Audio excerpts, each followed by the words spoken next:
നമസ്കാരം. സ്പോട്ട് ലൈവിലേക്ക് സ്വാഗതം. ആദ്യ ബലാത്സംഗ കേസിൽ രാഹുൽ മാങ്കൂട്ടത്തിൽ MLA തുടർച്ചയായ രണ്ടാം ദിവസവും ചോദ്യം ചെയ്യുകയാണ്. ഉഭയസമ്മതപ്രകാരമുള്ള ബന്ധമായിരുന്നു പരാതിക്കാരിയുമായി ഉണ്ടായിരുന്നതെന്നാണ് അന്വേഷണ സംഘത്തിന് മുന്നിൽ രാഹുൽ ആവർത്തിക്കുന്നത്. രാഹുലിന്റെ ലൈംഗിക ശേഷി പരിശോധന ഇന്നലെ പേരൂർക്കട ആശുപത്രിയിൽ നടന്നു. അതേസമയം രണ്ടാം പീഡന പരാതിയിൽ രാഹുൽ മാങ്കൂട്ടത്തിനെതിരെ യുവതി രഹസ്യമൊഴി നൽകി. തിരുവനന്തപുരത്ത് മജിസ്ട്രേറ്റ് കോടതിയിലാണ് രഹസ്യമൊഴി രേഖപ്പെടുത്തിയത്. നിയമപരമായ പരാതിയുമായി മുന്നോട്ടു പോകാൻ താല്പര്യമില്ലായിരുന്നു. പരാതി വ്യാജമെന്ന് രാഹുൽ മാധ്യമങ്ങളോട് പ്രതികരിച്ചതുകൊണ്ടാണ് രഹസ്യമൊഴി നൽകാൻ തയ്യാറായതെന്നാണ് യുവതി വ്യക്തമാക്കുന്നത്. രഹസ്യമൊഴി രേഖപ്പെടുത്തിയ പശ്ചാത്തലത്തിൽ തുടർ നീക്കങ്ങളുമായി മുന്നോട്ടു പോകാനാണ് പ്രത്യേക അന്വേഷണ സംഘത്തിന്റെ തീരുമാനം. വിവരങ്ങളുമായി തിരുവനന്തപുരത്ത് നിന്ന് ഡാൻ കുര്യൻ ചേരുന്നുണ്ട്. ഡാൻ, ഉഭയസമ്മതപ്രകാരമുള്ള ബന്ധമായിരുന്നു പരാതിക്കാരിയുമായി ഉണ്ടായിരുന്നതെന്നാണ് രാഹുൽ ആവർത്തിക്കുന്നത്. പക്ഷേ ഈ ഗർഭചിത്രവുമായി ബന്ധപ്പെട്ട കേസിലെ പരാതിയിൽ രാഹുൽ എന്താണ് അന്വേഷണ സംഘത്തിന് നൽകിയ മൊഴി?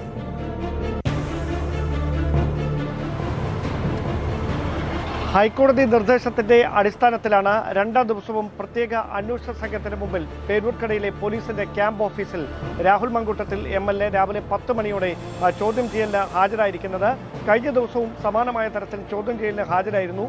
പിന്നീട് പേരൂർക്കട പോലീസ് സ്റ്റേഷനിലെത്തുകയും അവിടെ നിന്ന് രാഹുൽ മാങ്കൂട്ടത്തിന്റെ പേരൂർക്കട ആശുപത്രിയിലെത്തിച്ച് ശേഷി പരിശോധനയ്ക്ക് വിധേയമാക്കുകയും ചെയ്തിരുന്നു. അതേസമയം ചോദ്യം ചെയ്യലുമായി ബന്ധപ്പെട്ട നമുക്ക് ലഭിക്കുന്ന വിവരങ്ങൾ അനുസരിച്ച് ഇത് ഒരു ജീവിതാവസാനം വരെ തുടരുന്ന ഒരു ലൈഫ് ലോങ് റിലേഷൻ ആണ് എന്ന് താൻ ഉറപ്പ് നൽകിയിരുന്നില്ല ഈ പരാതിക്കാരിക്ക് എന്നാണ് രാഹുൽ അന്വേഷണ സംഘത്തോട് വ്യക്തമാക്കിയിരിക്കുന്നത്. അതോടൊപ്പം തന്നെ ട്രാപ്പ് ചെയ്യുക എന്ന ഉദ്ദേശത്തോടെയായിരുന്നു ഈ ഫോൺ കോളുകൾ റെക്കോർഡ് ചെയ്തത്. അതിന് പിന്നിലൊരു മാനിപ്പുലേഷൻ ഉണ്ട്.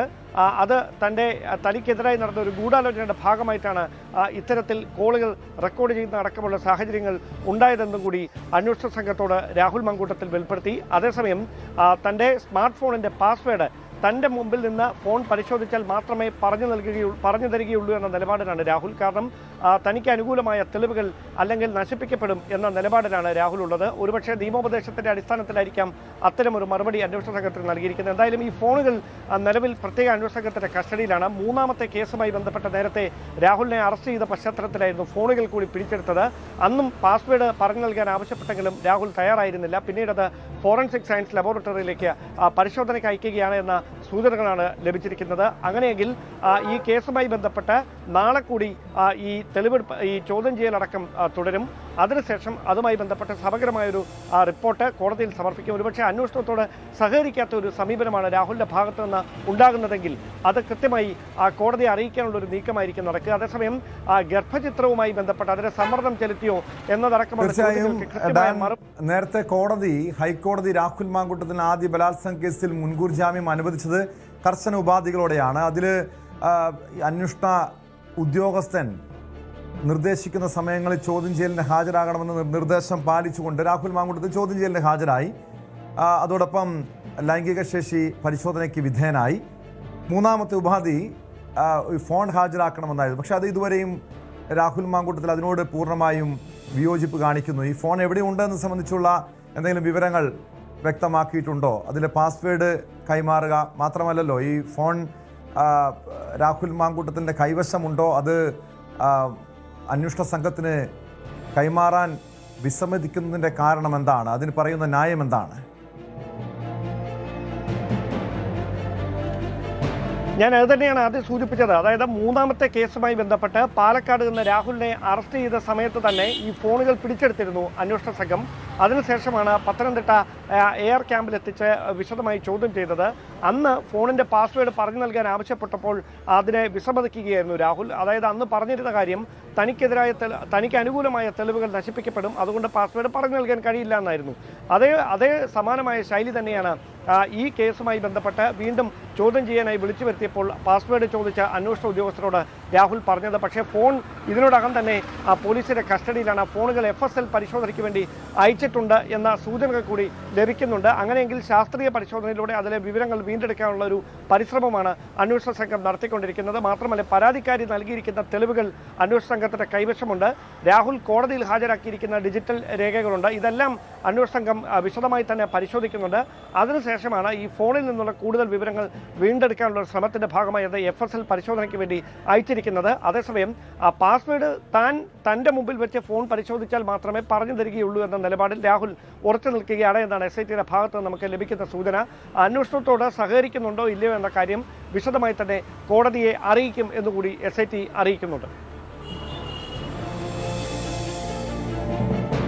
തീർച്ചയായും അതോടൊപ്പം ഈ രണ്ടാമത്തെ പീഡന പരാതിയിൽ അതിജീവിത കോടതിയിൽ രഹസ്യമൊഴി നൽകിയിട്ടുണ്ട്.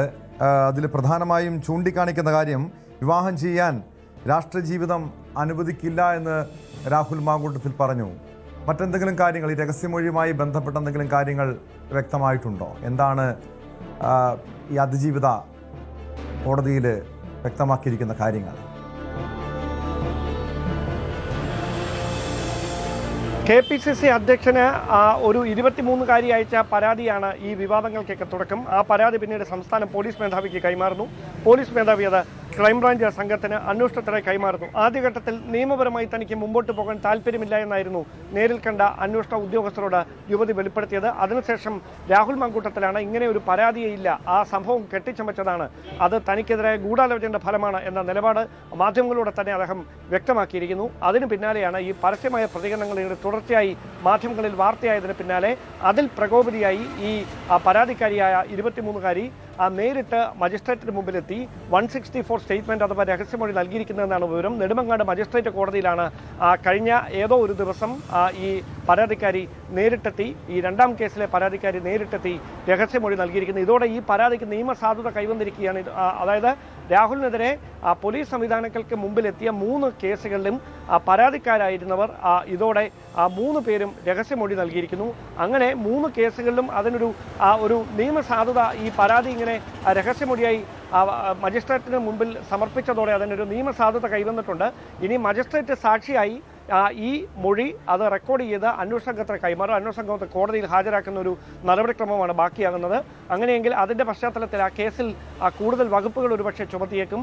തുടർ നീക്കങ്ങൾ അതിനോടനുബന്ധിച്ച് വേഗത്തിലാക്കാനുള്ള ഒരു തീരുമാനത്തിലാണ് SIT.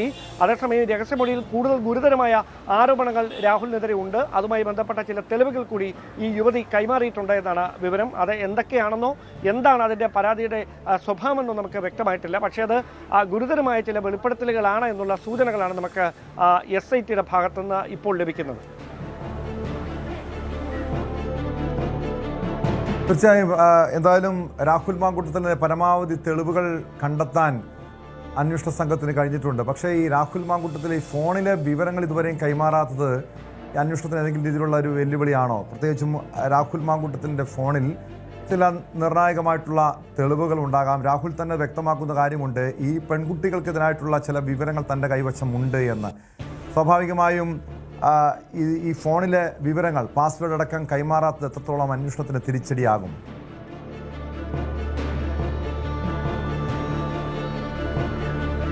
അതായത് അത്തരത്തിൽ പാസ്വേഡ് സ്വമനസാണ് രാഹുൽ കൈമാറാതിരിക്കുന്ന ഒരു പശ്ചാത്തലത്തിലാണത് ഫോറൻസിക് സയൻസ് ലബോറട്ടറിയിൽ പരിശോധനയ്ക്ക് വിധേയമാക്കിയത്. ഹാക്കർമാരുടെ സഹായത്തോടെ അല്ലെങ്കിൽ അത് സാങ്കേതിക വിദഗ്ധരുടെ സഹായത്തോടെ അതിലെ വിവരങ്ങൾ കൃത്യമായി ശേഖരിക്കുന്നതിനുള്ള ഒരു നീക്കം അന്വേഷണ സംഘം നടത്തുന്നത്. അത് ഫലം കാണാനാണ് സാധ്യത. കാരണം ആധുനിക സാങ്കേതിക സംവിധാനങ്ങൾ ഉപയോഗിച്ചുകൊണ്ടാണ് പരിശോധന കേരളത്തിന് പുറത്തുള്ള ഒരു ലാബിൽ നടക്കുന്നത് എന്നുള്ള വിവരങ്ങളാണ് ലഭിക്കുന്നത്. അതിൽ നിന്ന് പരമാവധി വിവരങ്ങൾ ശേഖരിക്കാനുള്ള ഒരു നീക്കമാണ് നടത്തുന്നത്. അതേസമയം രാഹുലിൻ്റെ ലാപ്ടോപ്പ് കണ്ടെത്താനുള്ള ശ്രമം അന്വേഷണ സംഘം ആദ്യം നടത്തിയത്, പക്ഷേ അത് ഫലം കണ്ടില്ല. എന്തായാലും ഈ കേസിൽ മറ്റ് സാക്ഷികളില്ല, അതാണ് ഈ കേസിൻ്റെ പ്രത്യേകത. ഇതിൽ കൃത്യമായി ശാസ്ത്രീയമായ തെളിവുകൾ, പ്രത്യേകിച്ച് ഡിജിറ്റൽ തെളിവുകളാകും ഏറ്റവും നിർണായകമായി മാറുക. മാത്രമല്ല ഈ ആദ്യ കേസിലെ പരാതിക്കാരിയുടേതായി പുറത്തു വന്നിരിക്കുന്ന ശബ്ദരേഖകൾ, രാഹുലുമായി ഈ ഭീഷണിപ്പെടുത്തി സംസാരിച്ചു എന്ന പേരിൽ പ്രചരിച്ച ശബ്ദരേഖകൾ, ഇതിൻ്റെയൊക്കെ ആധികാരികത ഉറപ്പാക്കുക എന്നൊരു വെല്ലുവിളി കൂടി അന്വേഷണ സംഘത്തിന് മുമ്പിലുണ്ട്. അതിൻ്റെ ആധികാരികത ഉറപ്പുവരുത്തിയ ശേഷം അത് ഫോറൻസിക് പരിശോധനയിലൂടെയാണ് ആധികാരികത ഉറപ്പുവരുത്തുന്നത്. ആ പരിശോധനയിൽ അത് ഇവരുടെ തന്നെ ശബ്ദമാണ് എന്ന് വന്നാൽ അത് കൃത്യമായി പ്രോസിക്യൂഷന് ശക്തമായ ഒരു വാദമുഖമായി കോടതിയിലേക്ക് വാദിക്കാൻ കഴിയും. അങ്ങനെയെങ്കിൽ അത് രാഹുലിന് മുൻപിൽ ഒരു വെല്ലുവിളിയായി മാറും. അതായത് ഈ ഗർഭചിത്രം നടത്താൻ സമ്മർദ്ദം ചെലുത്തി ഭീഷണിപ്പെടുത്തി എന്നതാണ് ഈ പരാതിയിലെ പ്രധാനപ്പെട്ട പരാമർശം. അതിനപ്പുറത്തേക്ക് ഇതിൽ ബലാത്സംഗ പരാതി നിലനിൽക്കില്ല, കാരണം അതിനുള്ള സാധ്യത കുറവാണെന്ന് കോടതിയുടെ നിരീക്ഷണം തന്നെ വന്നു കഴിഞ്ഞ ഒരു പശ്ചാത്തലമുണ്ട്. അതിൽ ഗൗരവ സ്വഭാവമുള്ള ഒരു കാര്യമെന്ന് പറയുന്നത് ഇതിൽ ഗർഭചിത്രത്തിന് രാഹുൽ മാങ്കൂട്ടത്തിൽ ഭീഷണിപ്പെടുത്തി എന്നതാണ്. അങ്ങനെ ഒരു പശ്ചാത്തലത്തിലാണ് അതിൻ്റെ ആധികാരികത ഉറപ്പുവരുത്തുന്നതിന് വേണ്ടി ഈ ശബ്ദരേഖ അടക്കം വിശദമായ ഫോറൻസിക് പരിശോധനയ്ക്ക് വിധേയമാക്കിക്കൊണ്ടിരിക്കുന്നത്.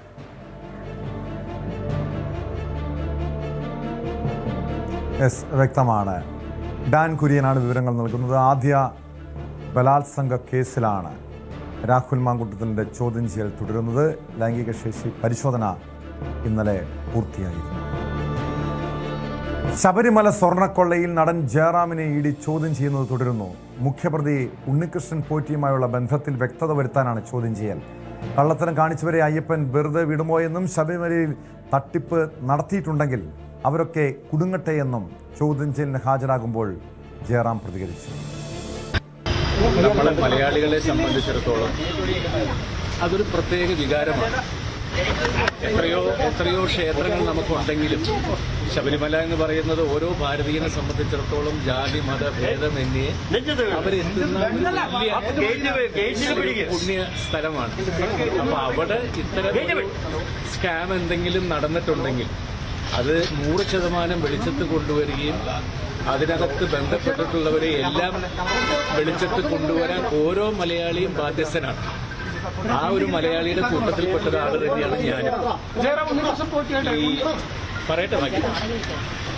ഈ കഴിഞ്ഞ 10-38 വർഷക്കാലം കേരളത്തിനകത്തും പുറത്തുമുള്ള എത്രയോ ക്ഷേത്രങ്ങളിൽ പലതരത്തിലുള്ള പൂജ, അല്ലെങ്കിൽ ആനയെ നടക്കിരത്തിൽ ആനക്കൊട്ടിൽ സമർപ്പണം, നട സമർപ്പണം, അല്ലെങ്കിൽ അത്തരത്തിലുള്ള പൂജ കാര്യങ്ങൾ, ഇതിനൊക്കെ ആദ്യം ക്ഷണിക്കുന്നത് എന്നെയാണ്. ഞാൻ കഴിവതും പോകാറുണ്ട്. അത്തരത്തിലാണ് ഇതുമായിട്ട് ബന്ധപ്പെട്ട ആൾക്കാരും എന്നെ പൂജയ്ക്ക് വിളിക്കുകയും ഈ നട കൊണ്ടുപോകാൻ വേണ്ടിയിട്ടും ഇതിനൊക്കെ എന്നെ പല പ്രാവശ്യം ഇവർ വിളിച്ചുകൊണ്ട് പോയിട്ടുണ്ട്. അപ്പോൾ ഇതിൻ്റെയൊക്കെ പിന്നിൽ കള്ളത്തരങ്ങൾ എന്തെങ്കിലും നടന്നിട്ടുണ്ടോ എന്നുള്ളത് അന്വേഷിക്കാൻ ബഹുമാനപ്പെട്ട കോടതിയും ബന്ധപ്പെട്ട ആളുകളും എല്ലാം ഇതിന്റെ പുറകിലുണ്ട്. അപ്പോ എന്നിൽ നിന്നും ഇവർക്ക് എന്തെങ്കിലും ഉപകാരപ്രദമായ 1-2 കാര്യങ്ങൾ കിട്ടുകയാണെങ്കിൽ അത് നല്ലതല്ലേ നമുക്ക് സത്യം വെളിച്ചത്ത് കൊണ്ടുവരാനായിട്ട്. അപ്പോൾ അതിന്റെ കാര്യങ്ങൾ ചോദിച്ചറിയാൻ വേണ്ടിയിട്ടാണ് എന്നെ വിളിച്ചിട്ടുള്ളത്. അപ്പോൾ തീർച്ചയായിട്ടും എല്ലാം നല്ല പര്യവസാനിക്കട്ടെ, ഭംഗിയായിട്ട് തന്നെ. ഇനിയും പുറമെ വല്ലവരും കുടുങ്ങാനുണ്ടെങ്കിൽ അവരും കുടുങ്ങട്ടെ, അല്ലെങ്കിൽ അയ്യപ്പൻ വെറുതെ വിടുക. അവരൊക്കെ 50 വർഷത്തിന് മുകളിലായിട്ട് ശബരിമലയ്ക്ക് പോകുന്ന ഒരു ഭക്തനാണ് ഞാൻ. അപ്പോൾ എന്റെയും കൂടി കടമയാണ് ഇത് ക്ലീനായിട്ട് ഇത് സന്തോഷം. കേസിൽ ഇടനിലക്കാരൻ കൽപേഷിനെയും ഇഡി ചോദ്യം ചെയ്യുകയാണ്. അതേസമയം മിനിറ്റ്സ് തിരുത്തിയത് കണ്ടെത്താൻ ദേവസ്വം ബോർഡ് മുൻ സെക്രട്ടറി എസ് ജയശ്രീയുടെ കഴിയക്ഷര മാതൃക ശാസ്ത്രീയ പരിശോധനയ്ക്ക് വിധേയമാക്കാനാണ് ഇഡി തീരുമാനം. ബോർഡ് തീരുമാനപ്രകാരം ഉത്തരവിറക്കുക മാത്രമാണ് ചെയ്തതെന്നും സ്വന്തം നിലയിൽ തീരുമാനമെടുത്തിട്ടില്ലെന്നുമാണ് ജയശ്രീ മൊഴി നൽകിയിരിക്കുന്നത്. വിവരങ്ങളുമായി കൊച്ചിയിൽ നിന്ന് നവമി ദിനേശ് ചേരുന്നുണ്ട്. നവമി, ശബരിമല സ്വർണ്ണക്കൊള്ളയിൽ ഇഡിയുടെ അന്വേഷണം പുരോഗമിക്കുകയാണ്. അതിനിടെയാണ് നടൻ ജയറാമിനെ ചോദ്യം ചെയ്യാൻ വിളിച്ചു വരുത്തിയത്. ചോദ്യം ചെയ്യൽ ഇപ്പോഴും തുടരുകയാണോ? എന്തൊക്കെ കാര്യങ്ങളായിരിക്കും ജയറാമിൽ നിന്നും എൻഫോഴ്സ്മെന്റ് ഡയറക്ടറേറ്റ് ചോദിച്ചറിയുക?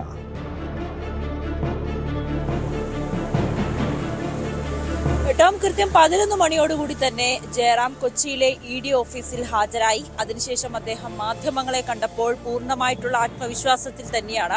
കാരണം നേരത്തെയും SITക്ക് നൽകിയ മൊഴിയിലും ജയറാം ആവർത്തിച്ചത് താൻ ഉണ്ണികൃഷ്ണൻ പോറ്റിയുമായിട്ട് ഒരു വിധത്തിലുള്ള സാമ്പത്തിക ഇടപാടിലും ഏർപ്പെട്ടിട്ടില്ല. ഈ ഉണ്ണികൃഷ്ണൻ പോറ്റിയെ ശബരിമലയിൽ വെച്ചാണ് പരിചയപ്പെട്ടത്. അങ്ങനെയാണ് സുഹൃത്തുക്കളായത്.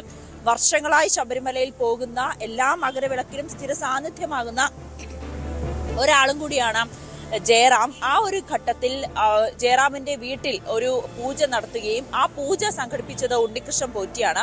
അതിൽ ഏറ്റവും പ്രധാനപ്പെട്ട കാര്യം ശബരിമലയിലെ പുണ്യമായിട്ടുള്ള പല വസ്തുക്കളും ഉണ്ണികൃഷ്ണൻ പോറ്റി ജയറാമിന്റെ വീട്ടിലെത്തിച്ച് അവിടെ വെച്ചാണ് പൂജ നടത്തിയത്. ആ ചിത്രങ്ങൾ പുറത്തു വന്നതിന് പിന്നാലെയാണ് ഉണ്ണികൃഷ്ണൻ പോറ്റിയും ജയറാമും തമ്മിലുള്ള ബന്ധത്തെക്കുറിച്ചുള്ള അന്വേഷണത്തിലേക്ക് SIT കടക്കുകയും ചെയ്തത്. ജയറാം അതിന് കൃത്യമായി സഹകരിക്കുകയും ചെയ്തു. ആ ചോദ്യം ചെയ്യലിൽ അല്ലെങ്കിൽ ആ ഒരു മൊഴിയെടുപ്പിൽ ജയറാം പറഞ്ഞത് ഇതിലൊരു സാമ്പത്തിക ഇടപാടുകൾ നടന്നിട്ടില്ല, ഉണ്ണികൃഷ്ണൻ പോറ്റി ഇത്രയും വലിയൊരു തട്ടിപ്പുകാരനാണെന്ന് തനിക്ക് അറിവുണ്ടായിരുന്നില്ല, ഒരു സുഹൃത്തുക്കൾ മാത്രമാണ്. ഇത് വീട്ടിലെത്തിച്ചു കഴിഞ്ഞാൽ ഒരു ഒരു ഐശ്വര്യം വരും എന്നത് പറഞ്ഞുകൊണ്ട് മാത്രമാണ് ജയറാം ഉണ്ണികൃഷ്ണൻ പോറ്റിയെ വീട്ടിലേക്ക് വിളിച്ചു വരുത്തി അത്തരത്തിലൊരു പൂജയിലേക്ക് പോലും കടന്നതെന്നാണ് ജയറാം SITയോട് ആവർത്തിച്ചു പറഞ്ഞത്. പിന്നീട് അദ്ദേഹം അത് മാധ്യമങ്ങളോടും പ്രതികരിച്ചു. ഇന്നിപ്പോൾ ED ഓഫീസിലെത്തിയപ്പോഴും അത് തന്നെയാണ് ജയറാം പറഞ്ഞുകൊണ്ട് ED ഓഫീസിലേക്ക് കയറിയത്. എന്തായാലും ചോദ്യം ചെയ്യൽ ഇപ്പോൾ പുരോഗമിക്കുമ്പോഴും ED പ്രധാനമായും ചോദിച്ചറിയുന്നത് ജയറാമും ഉണ്ണികൃഷ്ണൻ പോറ്റിയും തമ്മിലുള്ള ബന്ധം അത് എത്തരത്തിലെന്നാണ്. മറ്റൊന്ന്, ഉണ്ണികൃഷ്ണൻ പോറ്റിയുമായി ഏതെങ്കിലും തരത്തിലുള്ള സാമ്പത്തിക ഇടപാട് ജയറാം നടത്തിയിട്ടുണ്ടോ, ഏതിന്റെ അടിസ്ഥാനത്തിലാണ് ഇങ്ങനെ ശബരിമലയിലെ ഇത്രയും വിശേഷപ്പെട്ട വസ്തുക്കൾ വീട്ടിലെത്തിച്ച് ഒരു പൂജ നടത്തുക എന്നൊരു കാര്യത്തിലേക്ക് എങ്ങനെയാണ് എത്തിപ്പെട്ടത്? ഉണ്ണികൃഷ്ണൻ പോറ്റി തട്ടിപ്പുകാരനാണെന്ന് ജയറാമിന് അറിഞ്ഞിട്ടുണ്ടായിരുന്നു. ഇതൊക്കെ കാര്യങ്ങളായിരിക്കും ജയറാമിൽ നിന്നും ചോദിച്ചറിയുക. എന്തായാലും ജയറാമിനെ സംബന്ധിച്ച് നേരത്തെ അദ്ദേഹം മാധ്യമങ്ങളോട് പ്രതികരിച്ചതുപോലെ തന്നെ 50 വർഷത്തിലേറെയായി ശബരിമലയിൽ എത്തുന്ന ഒരു വ്യക്തി കൂടിയാണ്. അതിനൊക്കെ അപ്പുറത്തേക്ക് നിരവധി അമ്പലങ്ങളിലും ഇത്തരത്തിൽ പ്രധാനപ്പെട്ട ദിവസങ്ങളിലൊക്കെ പോകുന്ന ഒരു വളരെ ഭക്തനായിട്ടുള്ള ഒരു വ്യക്തിയാണ് ജയറാം. ഇത് ശബരിമലയിലെ ഇത്രയും അയ്യപ്പന്റെ സ്വർണം കട്ടിട്ടുണ്ടെങ്കിൽ അവരാരായാലും പുറം ലോകം അറിയണം, അവർക്ക് തക്കതായിട്ടുള്ള ശിക്ഷ നൽകണം. അതിനുവേണ്ടി തന്നാൽ കഴിയുന്ന രീതിയിൽ അത് അന്വേഷണ ഉദ്യോഗസ്ഥരെ അല്ലെങ്കിൽ ഹൈക്കോടതി ആയിക്കോട്ടെ തനിക്ക് അറിയാവുന്ന കാര്യങ്ങൾ അവരോട് പറഞ്ഞ് ഈ അന്വേഷണത്തോട് സഹകരിക്കുമെന്നാണ് ജയറാം പറഞ്ഞത്. എന്തായാലും ഇക്കാര്യങ്ങളായിരിക്കും പ്രധാനമായും ജയറാമിൽ നിന്നും EDയും അന്വേഷിച്ചെടുക്കുക. അതോടൊപ്പം തന്നെ മറ്റൊരു കാര്യം, കൽപേഷും ഇന്ന് ഹാജരായി എന്നുള്ളതാണ്. ഇന്നലെയായിരുന്നു കൽപേഷിനോട് ഹാജരാകാൻ ED ആവശ്യപ്പെട്ടത്. പക്ഷെ ഇന്നാണ് കൽപേഷ് എത്തിയത്. ഈ ശബരിമല സ്വർണ്ണക്കൊള്ളയുമായി ബന്ധപ്പെട്ട ഉണ്ണികൃഷ്ണൻ പോറ്റി ശബരിമലയിൽ നിന്നും കൊണ്ടുപോയ സ്വർണം അത് ചെന്നൈയിലുള്ള ഒരു സ്മാർട്ട് ക്രിയേഷനിലേക്കാണ് കൊടുത്തത്. അവിടെ നിന്നും ഈ സ്വർണം വേർതിരിച്ച ശേഷം പാക്കറ്റുകളാക്കി ബെല്ലാരിയിലുള്ള ഗോവർദ്ധന് കൈമാറുന്നുണ്ടായിരുന്നു. അങ്ങനെ ആ സ്വർണം എത്തിക്കുന്നതിന് വേണ്ടിയിട്ടുള്ള ഒരു ഇടനിലക്കാരനായിട്ടാണ് കൽപേഷ് പ്രവർത്തിച്ചത്. കൽപേഷ് മുംബൈ സ്വദേശിയാണ്. കുറച്ച് നാളുകളായി, വർഷങ്ങളായി തന്നെ ചെന്നൈയിൽ ഇത്തരത്തിൽ ജുവലറിയിൽ കേന്ദ്രീകരിച്ച് ജോലി ചെയ്യുന്ന ഒരു വ്യക്തി കൂടിയാണ്. അങ്ങനെ കൽപേഷിലേക്കുള്ള SITയുടെ ചോദ്യം ചെയ്യൽ നേരത്തെ തന്നെ കഴിഞ്ഞിരുന്നു. പക്ഷേ കൽപേഷിനെ ഇതിൽ പ്രതി ചേർത്തിട്ടില്ല. എന്തായാലും EDയും കൽപേഷിൽ നിന്നും ഇക്കാര്യങ്ങളായിരിക്കും ചോദിച്ചറിയുക. സാമ്പത്തിക ഇടപാടുകൾ നടത്തിയിട്ടുണ്ടോ, ഉണ്ണികൃഷ്ണൻ പോറ്റിയെ അറിയാമോ, ഇതൊക്കെ തന്നെയായിരിക്കും കൽപേഷിനോടും ചോദിക്കുക. എന്തായാലും കൽപേഷിന് നേരത്തെ തന്നെ പറഞ്ഞിരിക്കുന്നത് ഉണ്ണികൃഷ്ണൻ പോറ്റിയുമായി തനിക്ക് യാതൊരുവിധ ബന്ധവുമില്ല, അദ്ദേഹത്തെ അറിയില്ല എന്നാണ് കൽപേഷ് മൊഴി നൽകിയിരിക്കുന്നത്. കൽപേഷ് ഇന്ന് രാവിലെ 10 മണിയോടുകൂടി തന്നെ ED ഓഫീസിൽ ഹാജരാകുകയും ചെയ്തിട്ടുണ്ട്. കേട്ടോ, തീർച്ചയായും നവമി, അതോടൊപ്പം ഈ കേസിലെ കൂടുതൽ പ്രതികളെ ചോദ്യം ചെയ്യാനുള്ള നീക്കത്തിലേക്ക് ED കടന്നിട്ടുണ്ട്. ഇനി ആർക്കൊക്കെയാണ് ഇപ്പോൾ നോട്ടീസ് നൽകിയിരിക്കുന്നത്, ചോദ്യം ചെയ്യലിന് ഹാജരാകാനായി നോട്ടീസ് നൽകിയിരിക്കുന്നത്? ഈ വരും ദിവസങ്ങളിൽ കൂടുതൽ ആളുകളുടെ ചോദ്യം ചെയ്യൽ ഉണ്ടാകുമോ?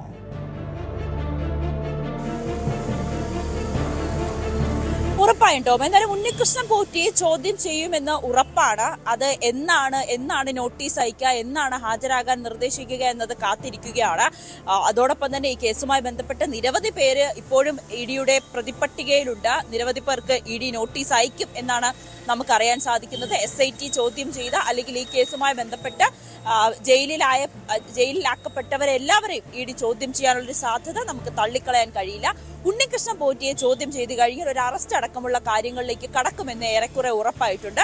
മുരാരി ബാബുവിനെ ED ചോദ്യം ചെയ്തു, ശ്രീകുമാറിനെ ചോദ്യം ചെയ്തു, ഇന്നലെ ജയശ്രീയെ ചോദ്യം ചെയ്തിരുന്നു. ജയശ്രീയിൽ നിന്നും ചില വിവരങ്ങൾ പോലീസിന് ലഭിച്ചു. അതിൽ ഉന്നതരെ കുടുക്കുന്ന തരത്തിലുള്ള ഒരു മൊഴി തന്നെയാണ് ജയശ്രീ നൽകിയിരിക്കുന്നത്.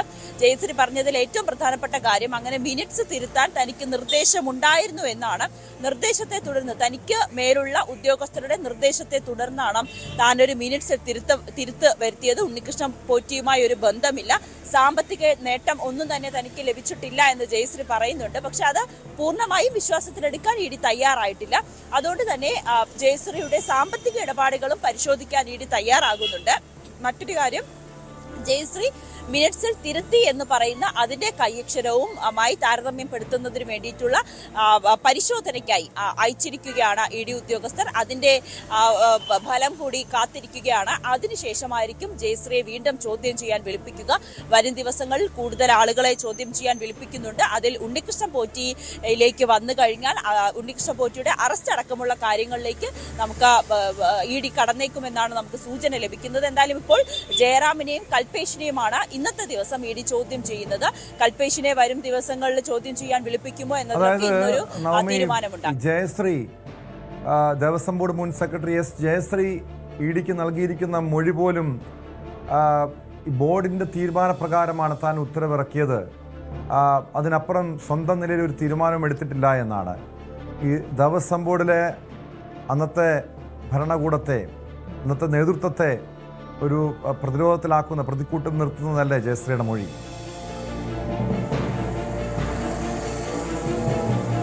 തീർച്ചയായും ടോം, എന്തായാലും ഉന്നതരെ പ്രതിക്കൂട്ടിലാക്കുന്ന, സംശയത്തിന്റെ നിഴലിലാക്കുന്ന ഒരു മൊഴി തന്നെയാണ് ജയശ്രീ ഇന്നലെ ഇഡിക്ക് മുന്നിൽ നൽകിയത്. അതിൽ ഈ ഉണ്ണികൃഷ്ണൻ പോറ്റിക്ക് ഈ സ്വർണം കൊടുത്തയക്കുവാൻ വേണ്ടി മിനിറ്റ്സിൽ തിരുത്തൽ വരുത്തിയത് ജയശ്രീ ആയിരുന്നു എന്നാണ് SIT കണ്ടെത്തിയത്. അതിന്റെ അടിസ്ഥാനത്തിൽ SIT ജയശ്രീയെ ചോദ്യം ചെയ്തു. ജയശ്രീയുടെ മുൻകൂർ ജാമ്യാപേക്ഷയൊക്കെ കോടതി തള്ളിയിരുന്നു. പിന്നീട് സുപ്രീം കോടതിയിൽ പോയി തന്റെ ആരോഗ്യ പ്രശ്നങ്ങൾ ചൂണ്ടിക്കാട്ടി തൽക്കാലം അറസ്റ്റ് അടക്കമുള്ള കാര്യങ്ങളിലേക്ക് കടക്കണ്ട, മുൻകൂർ ജാമ്യം നൽകുന്ന രീതിയിലേക്ക് പോലും സുപ്രീം കോടതി എത്തിയിരുന്നു. പക്ഷെ അന്നും രൂക്ഷ വിമർശനം തന്നെയായിരുന്നു ജയശ്രീക്കെതിരെ സുപ്രീം കോടതിയും ഉന്നയിച്ചിരുന്നത്. ആ ഒരു സാഹചര്യത്തിൽ ഇഡിയുടെ മുന്നിൽ ഇന്നലേക്ക് എത്തുമ്പോൾ പോലും ഉന്നതരെ കുടുക്കുന്ന തരത്തിലുള്ളൊരു മൊഴി തന്നെയാണ് ജയശ്രീ നൽകിയിരിക്കുന്നത്. മിനിറ്റ്സിൽ തിരുത്തൽ വരുത്തിയത് തനിക്ക് ഉന്നതരായിട്ടുള്ള ചിലവരുടെ നിർദ്ദേശപ്രകാരമായിട്ടാണ് എന്ന് പറയുന്നു. അങ്ങനെയാണെങ്കിൽ ആരാണ് ആ ഉദ്യോഗസ്ഥർ, ആരാണ് ജയശ്രീക്ക് നിർദ്ദേശം നൽകിയത് എന്നുകൂടി ഇഡിക്ക് കണ്ടെത്തേണ്ടതുണ്ട്. അതിന്റെ ഭാഗമായിട്ടായിരിക്കും ജയശ്രീയെ വീണ്ടും ചോദ്യം ചെയ്യാൻ ഇഡി വിളിപ്പിക്കുക. ഒപ്പം തന്നെ ജയശ്രീയുടെ ഈ സാമ്പത്തിക ഇടപാട് ഉണ്ണികൃഷ്ണൻ പോറ്റിയുമായി സാമ്പത്തിക ഇടപാടുകൾ നടത്തിയിട്ടില്ല, അല്ലെങ്കിൽ ഇങ്ങനെ മിനിറ്റ്സ് തിരുത്തിയതുമായി ബന്ധപ്പെട്ട് തനിക്ക് ഒരു സാമ്പത്തിക ലാഭവും ലഭിച്ചിട്ടില്ല എന്നാണ് ജയശ്രീ പറഞ്ഞത്. പക്ഷെ അതും ഇഡി വിശ്വാസത്തിലെടുത്തില്ല. അതുകൊണ്ട് തന്നെ ജയശ്രീയുടെ സാമ്പത്തിക ഇടപാടുകളെ കുറിച്ചും ഇഡി അന്വേഷിക്കുന്നുണ്ട്. അതും ഇഡിയുടെ അന്വേഷണ പരിധിയിലുണ്ട്. മറ്റൊന്ന് ഈ കയ്യക്ഷരവുമായി ബന്ധപ്പെട്ട് ഈ മിനിറ്റ്സിൽ വരുത്തിയ കയ്യക്ഷരവും ജയശ്രീയുടെ തന്നെയാണോ എന്നുറപ്പിക്കുന്നതിന് വേണ്ടിയിട്ടുള്ള പരിശോധനയ്ക്കായി അയച്ചിട്ടുണ്ട്. ആ പരിശോധനാ ഫലം കൂടി ലഭിച്ച ശേഷം ജയശ്രീയെ വീണ്ടും ചോദ്യം ചെയ്തേക്കുമെന്നാണ് നമുക്ക് ഇപ്പോൾ ലഭിക്കുന്ന വിവരം. എന്തായാലും ഈ സ്വർണ്ണക്കൊള്ളയുമായി ബന്ധപ്പെട്ട് സമഗ്രമായ ഒരു അന്വേഷണത്തിലേക്ക് തന്നെയാണ് ഇഡിയും കടന്നിരിക്കുന്നത്. അതിൽ ഉണ്ണികൃഷ്ണൻ പോറ്റിയിലേക്ക് എത്തിക്കുന്ന, അല്ലെങ്കിൽ ഉണ്ണികൃഷ്ണൻ പോറ്റി നടത്തിയ ഇത്രയും വലിയ തട്ടിപ്പിന്റെ പങ്ക് ആരൊക്കെ പറ്റിയിട്ടുണ്ട്, അല്ലെങ്കിൽ ആരൊക്കെയാണ് ഇതിൽ ഉൾപ്പെട്ടിട്ടുള്ളത്, ഇത് തന്നെയാണ് ഇഡി പ്രധാനമായും അന്വേഷിക്കുക. ഉണ്ണികൃഷ്ണൻ പോറ്റിയെയും വരും ദിവസങ്ങളിൽ ചോദ്യം ചെയ്യാൻ വിളിപ്പിക്കുകയും ചെയ്യും. വ്യക്തമാണ്. സ്വർണ്ണക്കൊള്ളയുമായി ബന്ധപ്പെട്ട തട്ടിപ്പിന്റെ കൊള്ളയുടെ പങ്ക് ആരൊക്കെ കൈപ്പറ്റിയിട്ടുണ്ട്, ഉണ്ണികൃഷ്ണൻ പോറ്റിയുമായുള്ള ഇവരുടെയൊക്കെ ബന്ധം എന്താണ് തുടങ്ങിയ കാര്യങ്ങൾ വിശദമായി തന്നെ പരിശോധിക്കുകയാണ് എൻഫോഴ്സ്മെന്റ് ഡയറക്ടറേറ്റ്. ആഗോള അയ്യപ്പ സംഗമത്തിന്റെ ചെലവിൽ വീഴ്ച സംബന്ധിച്ച് തിരുവിതാംകൂർ ദേവസ്വം ബോർഡ് പിഴവ് ഓഡിറ്ററുടേത് അല്ലെന്നും ഓഡിറ്ററുമായി വേണ്ടത്ര ആശയവിനിമയം നടത്തിയിട്ടില്ലെന്നും Devaswom board president K Jayakumar പറഞ്ഞു. ചിലവ് 4.99 കോടിയായി നിജപ്പെടുത്തി പുതിയ ഓഡിറ്റ് റിപ്പോർട്ട് 27 മുൻപ് ഹൈക്കോടതിക്ക് സമർപ്പിക്കുമെന്നും കെ ജയകുമാർ വ്യക്തമാക്കി. സാധാരണ ഒരു ഓഡിറ്റ് പ്രക്രിയ എങ്ങനെയാണ് എന്ന് ചോദിച്ചാൽ, ഓഡിറ്റർക്ക് തോന്നുന്ന അല്ലെങ്കിൽ അദ്ദേഹത്തിന്റെ ശ്രദ്ധയിൽപ്പെട്ട പോരായ്മകൾ, ന്യൂനതകളൊക്കെ നമുക്ക് എഴുതി തരും. അതിന് ക്ലയന്റ് മറുപടി കൊടുക്കും. ചില മറുപടികൾ ഓഡിറ്റർ അക്സെപ്റ്റ് ചെയ്യും, ചിലത് അക്സെപ്റ്റ് ചെയ്യില്ല. അക്സെപ്റ്റ് ചെയ്യാത്തത് മേജർ ഒബ്ജക്ഷൻസ് ആയിട്ട് അവിടെ കിടക്കും. എന്നാൽ ഇത്തരത്തിലുള്ളൊരു പ്രക്രിയ ഇവിടെ നടന്നില്ല. നടക്കാത്തത് ഓഡിറ്ററുടെ കുഴപ്പമല്ല, ഞങ്ങളുടെ തന്നെ കുഴപ്പമാണ്.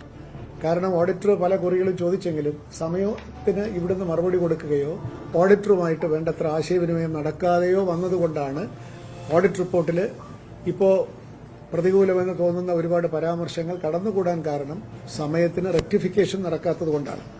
അത് ഓഡിറ്ററുടെ കുറ്റമായിട്ട് ഞാൻ പറയുന്നില്ല. ഓഡിറ്ററുടെ ചോദ്യങ്ങൾക്ക് ഞങ്ങൾ മറുപടി കൊടുക്കാത്തതിന്റെ കുഴപ്പമാണ്. സാരംഗ് സുധാകരൻ ചേരുന്നുണ്ട് വിവരങ്ങളുമായി. സാരംഗ്, ഈ അയ്യപ്പ സംഗമം കൊണ്ട് സർക്കാർ ഉദ്ദേശിച്ചത് രാഷ്ട്രീയ നേട്ടമായിരുന്നുവെങ്കിൽ, പക്ഷെ അത് രാഷ്ട്രീയപരമായി വലിയ തിരിച്ചടിയാണ് ഈ അയ്യപ്പ സംഗമത്തിന് ശേഷം ഉണ്ടായത്. ശബരിമല സ്വർണ്ണക്കൊള്ളയുമായി ബന്ധപ്പെട്ട വിവരങ്ങൾ പുറത്തു വരുന്നു, കേസാകുന്നു, CPM ഉന്നതർ പോലും അറസ്റ്റിലാകുന്നു. അതിനുശേഷമാണിപ്പോൾ അയ്യപ്പ സംഗമത്തിൻ്റെ ചെലവുമായി ബന്ധപ്പെട്ട് ചില ക്രമക്കേടുകൾ കൂടി പുറത്തു വരുന്നത്. ഇത് ദേവസ്വം ബോർഡിനെ പ്രതിക്കൂട്ടിൽ നിർത്തുന്നതാണ്. ആ ചെലവിൽ, അതിലെ കണക്കിൽ ദേവസ്വം ബോർഡ് ഇപ്പോൾ വീഴ്ച സംബന്ധിച്ചിട്ടുണ്ട്. ആർക്കാണ് പിഴവ് പറ്റിയത്, വീഴ്ച പറ്റിയതെന്നാണ് ദേവസ്വം ബോർഡ് വ്യക്തമാക്കുന്നത്.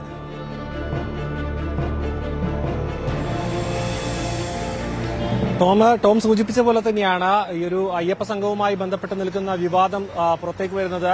മറ്റ് ശബരിമലയുമായി ബന്ധപ്പെട്ട് നിൽക്കുന്ന മറ്റ് വിവാദങ്ങൾക്കിടയിലാണ്. ഒന്ന്, ഈ ഒരു സ്വർണ്ണക്കൊള്ളയുമായി ബന്ധപ്പെട്ട് നിൽക്കുന്ന ഒരു വിഷയം കത്തി നിൽക്കുന്ന സമയമാണ്. അതിന്റെ ഒപ്പം തന്നെ യുവതീ പ്രവേശനത്തിലടക്കം വാദം തുടങ്ങാൻ വേണ്ടി പോകുന്നു. അതിനിടയിലാണ് ഈ ഒരു സർക്കാരിന് ഇരുട്ടടി പോലെ തന്നെ ഒരു പുതിയൊരു വിവാദം അല്ലെങ്കിൽ ഒരു പുതിയൊരു പ്രശ്നം ശബരിമലയുമായി ബന്ധപ്പെട്ട് വന്നിരിക്കുന്നത് ഈ ഒരു ആഗോള അയ്യപ്പ സംഘവുമായി ബന്ധപ്പെട്ട കണക്കിലെ പൊരുത്തക്കേട്. അതായത് ഈ റിപ്പോർട്ട് സമർപ്പിച്ചതിൽ വലിയ രീതിയിലുള്ള പൊരുത്തക്കേടുകളുണ്ട്. അതായത് വലിയൊരു തുക ഊരാളുങ്കൽ സൊസൈറ്റി ഇതിൽ നിന്ന് ആവശ്യപ്പെട്ടിരിക്കുന്നു എന്നടക്കമുള്ളതാണ്. ഇതിൽ പ്രധാനമായും ഇപ്പോൾ ദേവസ്വം ബോർഡ് പ്രസിഡന്റ് പറഞ്ഞിരിക്കുന്ന കാര്യം എന്ന് പറയുന്നത് ഒരു സമയക്കുറവ് ഉണ്ടായിരുന്നു. ഈ ഒരു റിപ്പോർട്ട് ഹൈക്കോടതിയിൽ ഒരു സമയപരിധിക്കുള്ളിൽ തന്നെ സമർപ്പിക്കേണ്ട ഒരു സാഹചര്യം ഉണ്ടായിരുന്നു.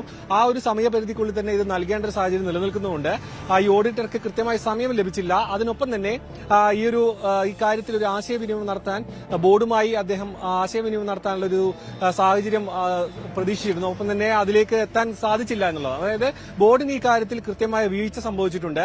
ഓഡിറ്ററുടെ ഭാഗത്തു നിന്നുമുള്ള ഒരു വീഴ്ചയല്ല. ഓഡിറ്റർ ഈ കാര്യങ്ങളെല്ലാം ധരിപ്പിച്ചുകൊണ്ട് ബോർഡിനെ സമീപിച്ചിരുന്നു എന്നും അതിൽ കൃത്യമായ ഒരു ബോർഡിന്റെ മറുപടിയും അതിലെ ആശയവിനിമയത്തിലുള്ള കുറവുമാണ് ഇപ്പോൾ റിപ്പോർട്ടിൽ ഉണ്ടായിട്ടുള്ള പല തെറ്റുകളും അത് ബോർഡിന്റെ വീഴ്ചയായിട്ട് തന്നെയാണ് അദ്ദേഹം ചൂണ്ടിക്കാണിക്കുന്നത്. അതിനൊപ്പം തന്നെ ഇതെങ്ങനെ സംഭവിച്ചു, അതായത് തിരുവിതാംകൂർ ദേവസ്വം ബോർഡ് എന്ന് പറയുന്നത് ഇത്തരം വലിയൊരു പരിപാടി സംഘടിപ്പിക്കുമ്പോൾ ഉണ്ടാകുന്ന റിപ്പോർട്ട് അത് വളരെ കാര്യഗൌരവത്തോടു കൂടി എടുക്കേണ്ട ഒരു സംഭവമാണ്. അതിൽ ഓഡിറ്ററുടെ ചോദ്യങ്ങൾക്കും പല കാര്യങ്ങൾക്കും കൃത്യമായി ഉത്തരം നൽകാൻ കഴിയാത്തത് എന്തുകൊണ്ടാണ് എന്ന കാര്യത്തിൽ ഇപ്പോൾ അന്വേഷണം ഉണ്ടാകില്ല എന്നാണ് അദ്ദേഹം പറഞ്ഞത്. നിലവിൽ ഒരു ടാസ്ക് ഫോഴ്സ് രൂപീകരിച്ചിട്ടുണ്ട്. 3 പേര് അടങ്ങുന്ന ടാസ്ക് ഫോഴ്സ് ആണ് ഈ കാര്യത്തിൽ വരുന്ന നടപടികളിലെല്ലാം ചുക്കാൻ പിടിക്കുക. ഇക്കാര്യത്തിൽ എന്തൊക്കെ പിശകുകൾ ഉണ്ടായിട്ടുണ്ട്, മാത്രമല്ല ഓഡിറ്ററുടെ ചോദ്യങ്ങളെല്ലാം വേണ്ട സാഹചര്യങ്ങളും വേണ്ട രേഖകളും അതിന്റെ കൃത്യമായ വിവരങ്ങളും ശേഖരിക്കുക. ഈ മാസം അവസാനത്തോടു കൂടി തന്നെ ഹൈക്കോടതിയിൽ പുതിയ റിപ്പോർട്ട് സമർപ്പിക്കുക എന്നീ ലക്ഷ്യങ്ങളോട് കൂടിയാണ് ഇപ്പോൾ ടാസ്ക് ഫോഴ്സ് രൂപീകരിച്ചിട്ടുള്ളത്. എന്തു തന്നെയായാലും വീഴ്ച സമ്മതിച്ചിട്ടുണ്ട്. പക്ഷേ ആ വീഴ്ചയ്ക്ക് ഉത്തരവാദി ആര് എന്ന കാര്യത്തിൽ ഇപ്പോൾ ഒരു തീരുമാനം അല്ലെങ്കിൽ ഒരു അനുമാനത്തിലേക്ക് എത്താൻ കഴിഞ്ഞിട്ടില്ല. പക്ഷേ ഈ ഒരു റിപ്പോർട്ട് സമർപ്പിച്ചതിന് ശേഷം ഏത് വിഭാഗത്തിനാണ് എന്തുകൊണ്ടാണ് ഇങ്ങനെ ഒരു വീഴ്ച സംഭവിച്ചിട്ടുള്ളത് എന്ന കാര്യത്തിൽ ഒരു ആഭ്യന്തര അന്വേഷണത്തിന്റെ സാഹചര്യം ഇപ്പോഴും നിലനിൽക്കുന്നുണ്ട്. കാരണം ഇത്രയും കൂടുതൽ വിവാദങ്ങൾ കത്തി നിൽക്കുന്ന സമയത്ത് ഇത്രയും വലിയൊരു സർക്കാരിന്റെ ഒരു വലിയ ക്രമക്കേട് തട്ടിപ്പ് ഈ ആഗോള സംഘവുമായി ബന്ധപ്പെട്ട് അതിന്റെ മറവിൽ നടന്നിട്ടുണ്ട് എന്ന് ആരോപണങ്ങൾ നിലനിൽക്കുന്നുണ്ട്. ഹൈക്കോടതി ഈ മാസം 27-ന് ഈ വിഷയം വീണ്ടും പരിഗണിക്കുന്നുണ്ട്. അന്ന് ദേവസ്വം ബോർഡ് സത്യവാങ്മൂലം സമർപ്പിക്കണം. സ്വാഭാവികമായും ഇതുമായി ബന്ധപ്പെട്ട ഈ ആഗോള അയ്യപ്പ സംഘവുമായി ബന്ധപ്പെട്ട ഇപ്പോഴത്തെ പുതിയ വിവാദങ്ങളിലും ചോദ്യങ്ങൾ കോടതിയിൽ നിന്ന് ഉയരാം. അതായത് എവിടെയാണ് ആ വീഴ്ച സംഭവിച്ചത്? സ്വാഭാവികമായും ഒരു അന്വേഷണം ഉണ്ടാകേണ്ടതല്ലേ? വ്യാപകമായ രീതിയിലുള്ള ഒരു ക്രമക്കേട് ഇതിൻ്റെ മറവിൽ നടന്നിട്ടുണ്ടോ? എന്താണ് ഈ വിഷയത്തിൽ ദേവസ്വം ബോർഡ് പ്രസിഡന്റിന്റെ വിശദീകരണം?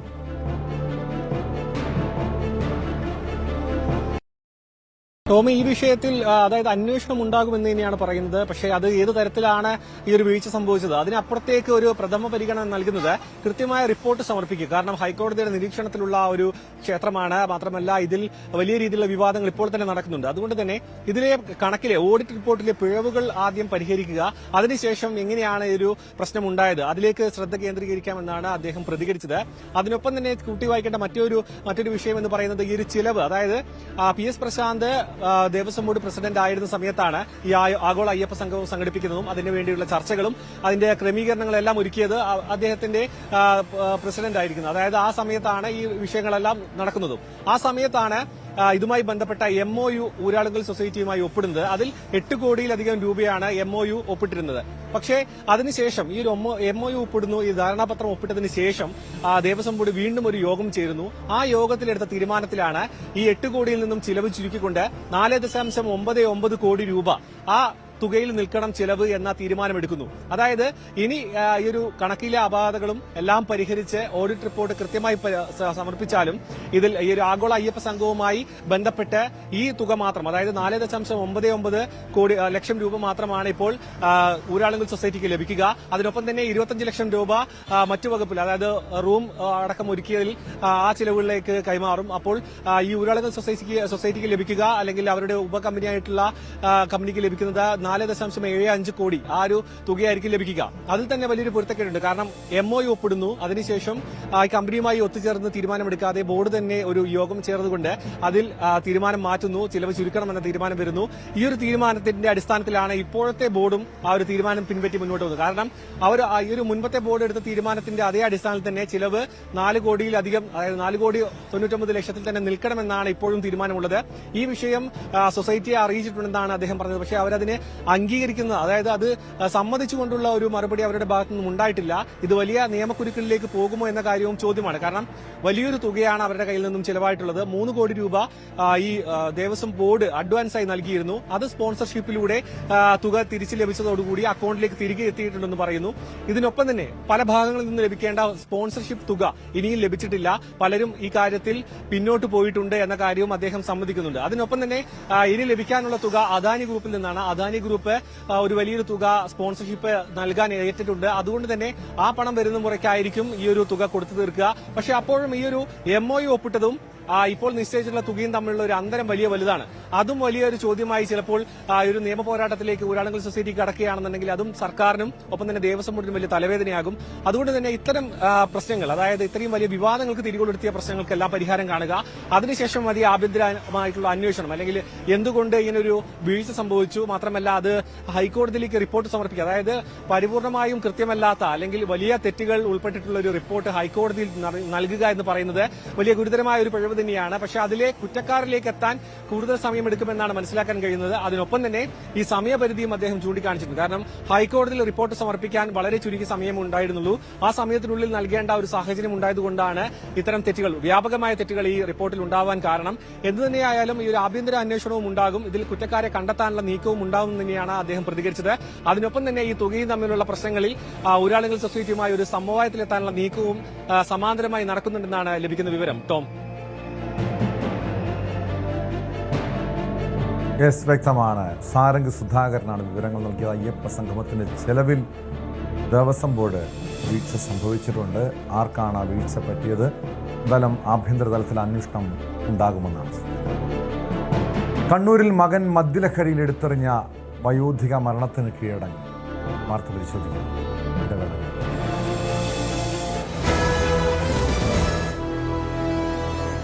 കണ്ണൂരിൽ മകൻ മദ്യലഹരിയിൽ എടുത്തെറിഞ്ഞ വയോധിക മരിച്ചു. പള്ളിയാമൂല സ്വദേശിനി ശാന്തയാണ് ചികിത്സയിലിരിക്കെ മരണത്തിന് കീഴടങ്ങിയത്. കഴിഞ്ഞ ദിവസം മദ്യപിച്ചെത്തിയ മകൻ സജീവൻ ശാന്തയെ കസേരയോടെ എടുത്തെറിയുകയായിരുന്നു.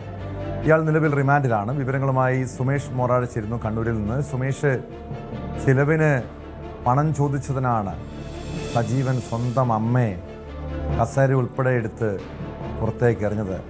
ഗുരുതരമായി പരിക്കേറ്റതാണ് ശാന്തയ്ക്ക്. ഇപ്പോൾ മരണത്തിന് കീഴടങ്ങിയിരിക്കുന്നു. എപ്പോഴാണ് മരണം സംഭവിച്ചത്? ഇയാൾക്കെതിരെ നേരത്തെ വധശ്രമത്തിനായിരുന്നു കേസെടുത്തതെങ്കിൽ ഈ പ്രതിക്കെതിരെ കൊലക്കുറ്റം ചുമത്തുന്ന നടപടികളിലേക്ക് കടന്നിട്ടുണ്ടോ പോലീസ്? ടോം, ഇന്ന് രാവിലോട് കൂടിയാണ് ഈ വയോധികയുടെ മരണം സ്ഥിരീകരിച്ചത്. കണ്ണൂരിലെ സ്വകാര്യ ആശുപത്രിയിൽ വെച്ചായിരുന്നു അന്ത്യം സംഭവിച്ചത്. കഴിഞ്ഞ ബുധനാഴ്ച രാത്രി 11ഓടെയാണ് ഈ ദാരുണമായ ഈ സംഭവം നടക്കുന്നത്. ഈ 88 വയസ്സുകാരിയായ സ്വന്തം അമ്മയ, ഈ ശാന്താണ് ഈ അമ്മയുടെ പേര്. ഈ മദ്യലഹരിയിലുള്ള മകൻ ഈ സജീവൻ മുറിയുടെ അകത്ത് നിന്ന് കസേര സഹിതം ഈ മുറ്റത്തേക്ക് എറിയുകയായിരുന്നു. അങ്ങനെ തലക്ക് ഗുരുതരമായ പരിക്കോടെയായിരുന്നു കഴിഞ്ഞ ഏതാനും ദിവസങ്ങളായി ഈ വയോധിക കണ്ണൂരിലെ സ്വകാര്യ ആശുപത്രിയിൽ ചികിത്സയിൽ തുടരുകയായിരുന്നു. ICUവിലായിരുന്നു ഗുരുതരമായ പരിക്കോടെ ചികിത്സ തുടർന്നത്. അങ്ങനെ ഇന്ന് രാവിലെ ഈ വയോധികയുടെ മരണം സ്ഥിരീകരിക്കുകയായിരുന്നു. ഈ വീട്ടിൽ ചെലവിന് നൽകിയില്ല, അത് ചെലവിന് പണം നൽകിയില്ല എന്ന് ആരോപിച്ചായിരുന്നു ഈ മദ്യലഹരിയിലായ ഇയാൾ സ്വന്തം അമ്മയെ ഇത്തരമൊരു ആക്രമണം നടത്തിയത്. ഇയാൾ സ്ഥിരം മദ്യപാനിയായിരുന്നു. ഈ കിട്ടുന്ന കാശൊക്കെ ഇത്രയും മദ്യം കഴിക്കുന്നതിന് മാത്രമായി ഇയാൾ ഉപയോഗപ്പെടുത്തുകയും അങ്ങനെ എല്ലാ ദിവസവും മിക്ക ദിവസങ്ങളിലും അമ്മയെ മർദ്ദിക്കുന്ന ഒരു സംഭവമായിരുന്നു ഇത് കുറെ കാലങ്ങളായി ഉണ്ടാകുന്നത്. അങ്ങനെ അയൽവാസികൾ ഉൾപ്പെടെ ഇദ്ദേഹത്തെ സ്ഥിരമായി ഈ പോലീസിനെ കൈയോടെ പിടികൂടുക, അങ്ങനെ പോലീസിനെ ഏൽപ്പിക്കുന്ന ഒരു സ്ഥിതി കൂടി ഉണ്ടായിട്ടുണ്ട്. അങ്ങനെ ഈ സംഭവ ശേഷം ഇയാൾ ഇയാൾ കുറച്ച് ദിവസങ്ങളിലായി ഒളിവിലുമായിരുന്നു. അങ്ങനെ ഈ സംഭവം നടന്ന് 2-3 ദിവസത്തിന് ശേഷമാണ് ഇദ്ദേഹം ഈ പോലീസ് പിടിയിലാവുകയും ചെയ്തത്. അങ്ങനെ ഇദ്ദേഹത്തിനെതിരെ പോലീസ് വധശ്രമം ഉൾപ്പെടെ ചുമത്തിക്കൊണ്ടായിരുന്നു അന്ന് കേസെടുത്തിരുന്നത്. എന്നാൽ ഈ മരണം സംഭവിച്ചതിന് ശേഷം ഇദ്ദേഹത്തിനെതിരെ ഈ കൊലക്കുറ്റം ചുമത്തുന്ന ഉൾപ്പെടെയുള്ള നടപടിക്രമങ്ങളിലേക്ക് ഇപ്പോൾ പോലീസ് കടന്നിട്ടുണ്ട് എന്നാണ് പറയുന്നത്. ഏതായാലും കഴിഞ്ഞ ബുധനാഴ്ച രാത്രിയാണ്, ഏകദേശം 11 മണിയോടുകൂടിയാണ് ഇത്തരം ഒരു ദാരുണമായ സംഭവം ഉണ്ടായത്.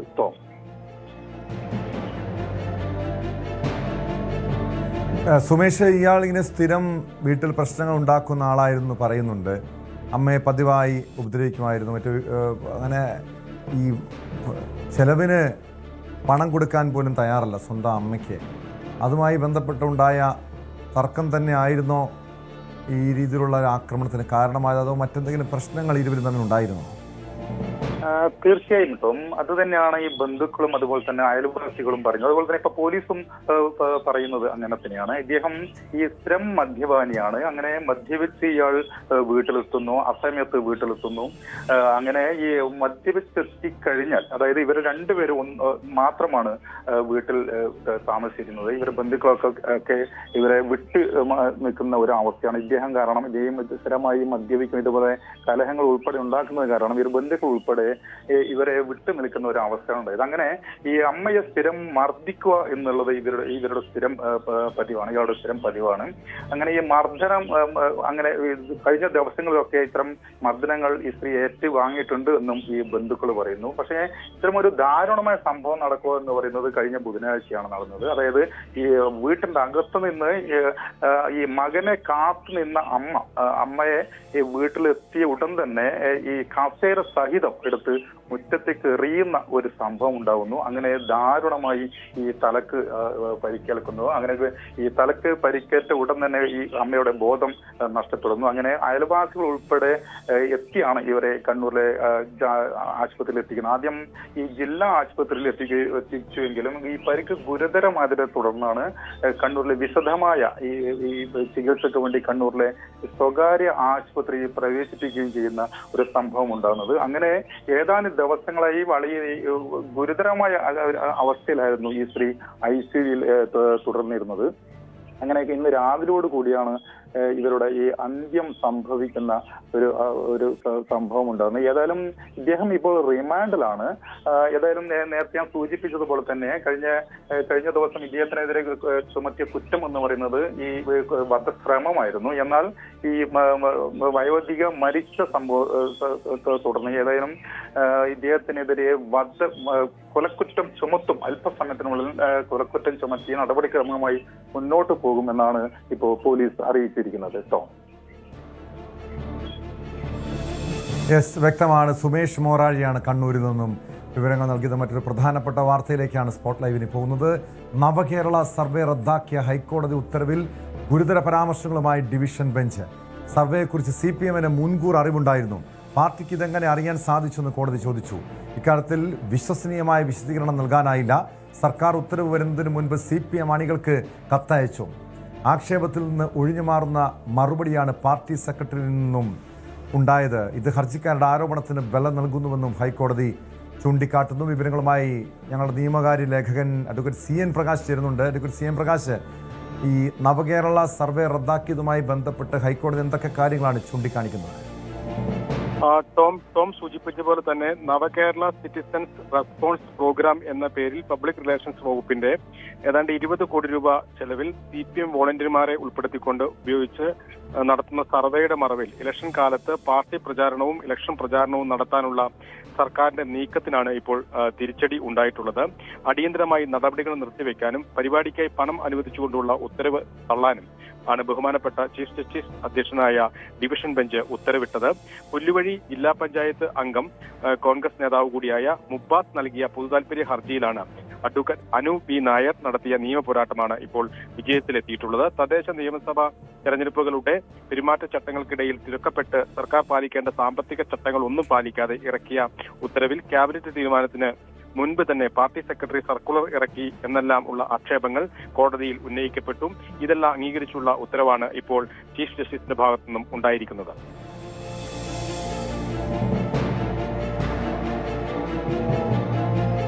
അഡ്വക്കേറ്റ് CM പ്രകാശ്, സർക്കാർ ഇതുമായി ബന്ധപ്പെട്ട് സർക്കാരിൻ്റെ അടുത്ത നീക്കം എന്തായിരിക്കും? കാരണം നവകേരള സർവേ തന്നെ റദ്ദാക്കിയ നടപടിയുണ്ട്. സർക്കാരിന് വലിയൊരു തിരിച്ചടി കൂടിയാണത്. സ്വാഭാവികമായി ഇതേ തുടർന്ന് സർക്കാരിൻ്റെ ഭാഗത്ത് നിന്ന് എന്ത് നടപടികളായിരിക്കും, നീക്കങ്ങളായിരിക്കും ഉണ്ടാവുക? സ്വാഭാവികമായും സർക്കാർ അഡ്വക്കേറ്റ് ജനറൽ അടക്കമുള്ള ആളുകളുമായി ഈ കാര്യത്തിൽ നിയമവശങ്ങൾ പരിശോധിച്ച ശേഷം മാത്രമായിരിക്കും അടുത്ത നടപടിയിലേക്ക് കടക്കുക.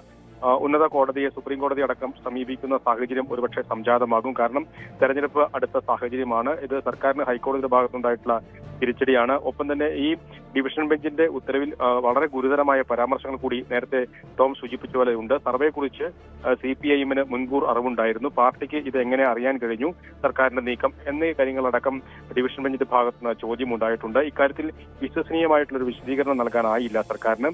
സർക്കാർ ഉത്തരവ് വരുന്നതിന് മുമ്പ് തന്നെ CPM അണികൾക്ക് പാർട്ടി സെക്രട്ടറി കത്തയച്ചു ഇതുമായി ബന്ധപ്പെട്ട്. അങ്ങനെ അത്തരമുള്ള ആക്ഷേപങ്ങൾ ഈ ഉത്തരവിൽ ഉണ്ടായിട്ടുണ്ട്. അതുകൊണ്ട് ഹർജിക്കാരുടെ ആക്ഷേപങ്ങൾക്കും ആരോപണങ്ങൾക്കും ബലം നൽകുന്ന കാര്യങ്ങളാണ് പുറത്തു വന്നിട്ടുള്ളത് എന്നും കോടതി നിരീക്ഷിക്കുന്നുണ്ട്. സ്വാഭാവികമായും സർക്കാർ ഇതിന്മേൽ അപ്പീൽ പോകാനുള്ള സാധ്യത വളരെ കൂടുതലാണ്.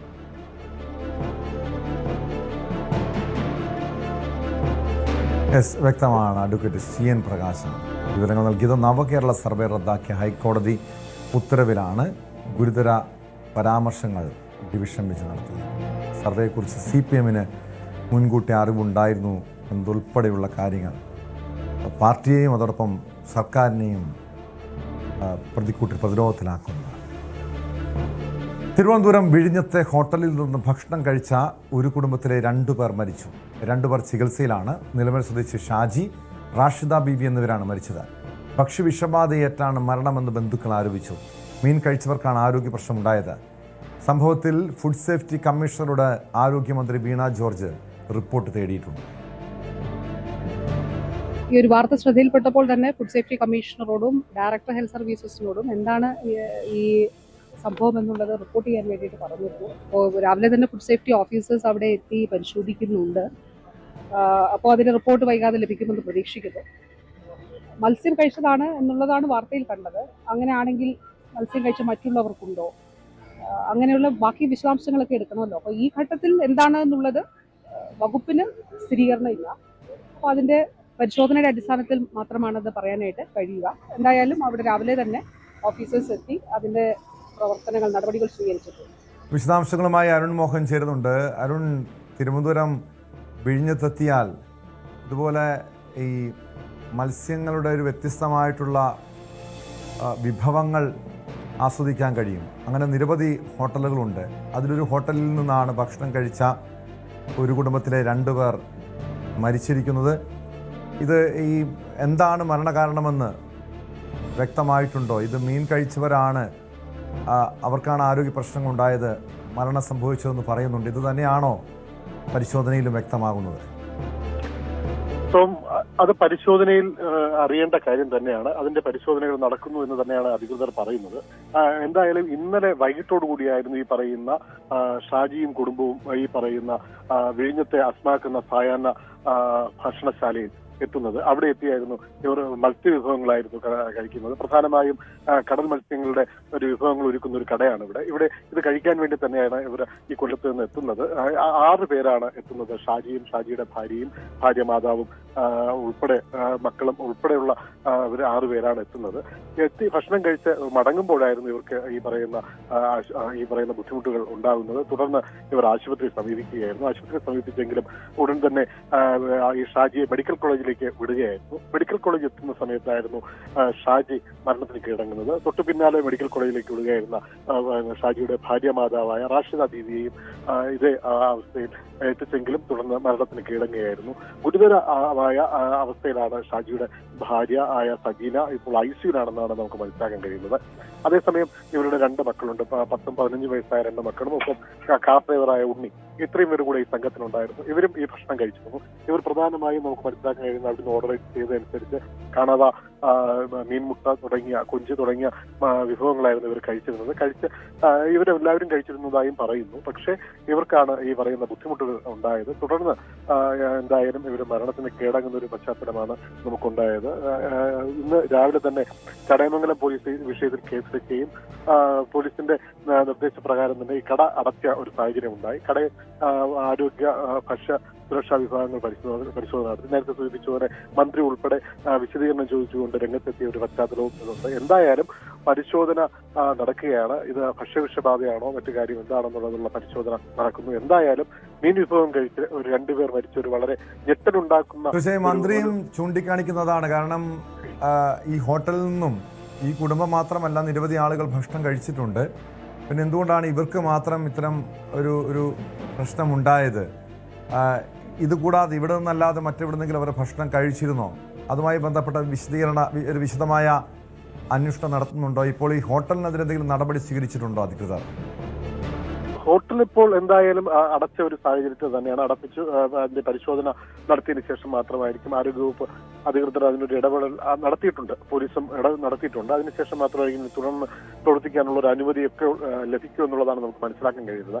നേരത്തെ സൂചിപ്പിച്ചതുപോലെ ഇത് എങ്ങനെയാണ് സംഭവിച്ചെന്നുള്ളത് ഒരു തീർച്ചയായും അത് പോസ്റ്റ്മോർട്ടം റിപ്പോർട്ട് ഉൾപ്പെടെ വന്നാൽ, രാസപരിശോധന ഉൾപ്പെടെ വന്നാൽ മാത്രമേ അതിന് വ്യക്തമായ വരാൻ കഴിയൂ എന്നുള്ളതാണ് പോലീസിന്റെ ഭാഗത്ത് നിന്ന് നമുക്ക് മനസ്സിലാക്കാൻ കഴിയുന്നത്. എന്ത് തന്നെ ആയാലും ഗൗരവമായ ഒരു കാര്യം തന്നെയാണ്.